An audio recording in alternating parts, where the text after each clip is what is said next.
Nah, untuk koordinat polar, untuk posisinya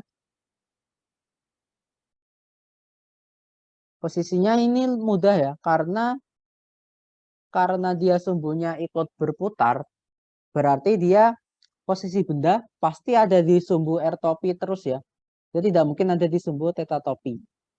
Dan kita misalkan jarak antara O dan A itu atau dengan bendanya adalah R, maka posisinya R itu sama dengan R kali R topi. Ya, seperti ini saja ya. Bandingkan dengan Cartesius ya, yang lebih panjang cara menyatakan posisinya. Kalau di polar lebih pendek. Nah, ini posisi. Sekarang kalau kecepatan bagaimana? Ya diturunkan saja kecepatan. Nah, kecepatan berarti V itu turunan dari dr per dt. Berarti D kali R topi per dt. Nah, perhatikan bahwa karena R topi itu dia berubah-ubah ya, maka kita nggak bisa keluarkan dia dalam kurung selayaknya di Cartesius. Kalau di Cartesius tadi, misalkan dx I topi per dt, I topinya bisa kita keluarkan saja, tinggal kita hitung dx per dt, karena I topinya itu konstan. Itu kan ciri-ciri Cartesius ya. Tapi di sini R topi itu nggak konstan, itu ciri-ciri dari polar. Melainkan R topinya berubah terhadap waktu. Sehingga kalau kita turunkan, kita harus pakai aturan perkalian ya. Jadi dr per dt kali R topi ditambah R kali dr topi per dt. Nah, berdasarkan perhitungan kita di atas tadi ya, dr per dt kita bisa tulis R dot R topi. Nah, ditambah R kali dr topi per dt itu berarti ini ya.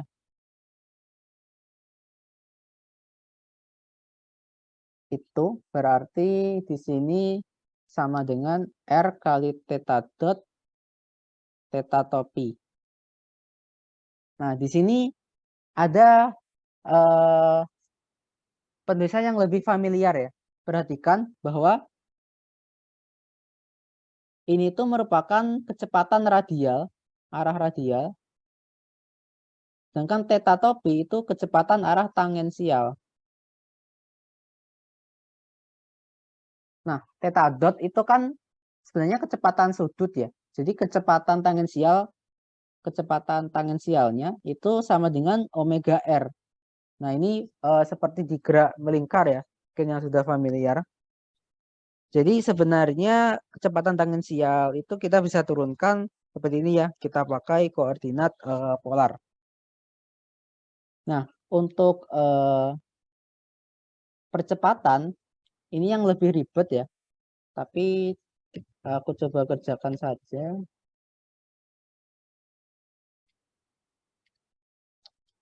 Kalau percepatan nanti kita tinggal turunkan kecepatannya.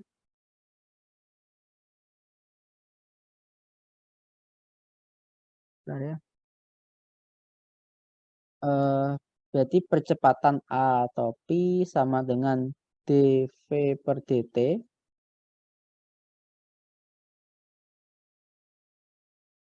Berarti, nah V-nya sepanjang itu ya, d per dt dari V. V-nya ini semua.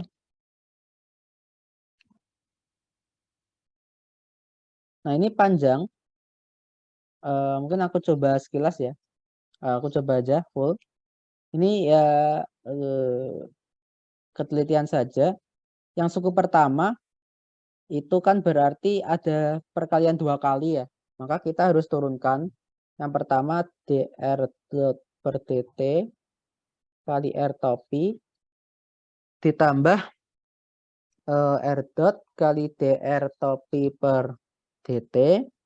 Yang bagian kedua itu ada 3 tiga fungsi ya, berarti kita nanti perlu pecah ini jadi satu dulu, ini terpisah. Jadi nanti D dari R theta dot per dt kali theta topi ditambah R theta dot dikali D theta topi per dt. Nah, yang suku pertama itu kita bisa tulis R double dot R topi. Yang ini R dot dikalikan theta dot theta topi ya. Lalu yang suku itu bisa dipecah menjadi yang pertama dr per dt kali theta dot lalu theta topi ditambah dengan r kali d theta dot per dt dikali theta topi. Nah, itu pecahannya ini. Jadi ini dengan ini. Lalu yang suku terakhir dia berarti minus r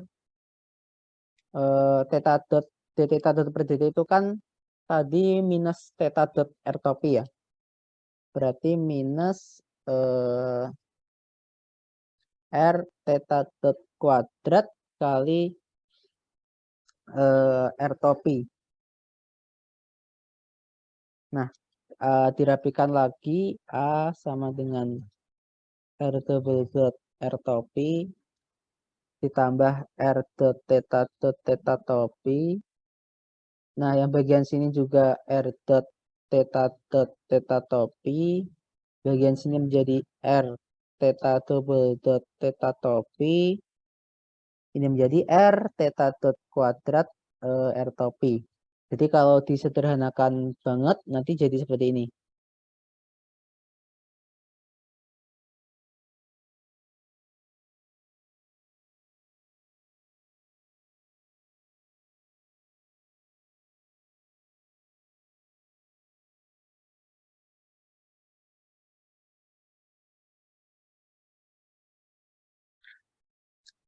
Nah, ini percepatannya. Nah, mungkin bentuk familiarnya adalah ini ya. Ini ada omega kuadrat R. Ini seperti percepatan sentripetal ya kalau digerak melingkar. Lalu ini ada alfa R ya. Alfa itu percepatan sudut. Berarti di sini sama dengan percepatan tangensial ya. Kalau jari-jarinya nggak berubah. Kalau jari-jarinya berubah nanti ada tambahan dari R double dot ini dan 2 theta dot R dot. Oke. Nah, itu untuk koordinat polar ya. Jadi kelihatan agak ribet, tapi kadang di beberapa kasus fisika ternyata lebih mudah kalau pakai polar ya.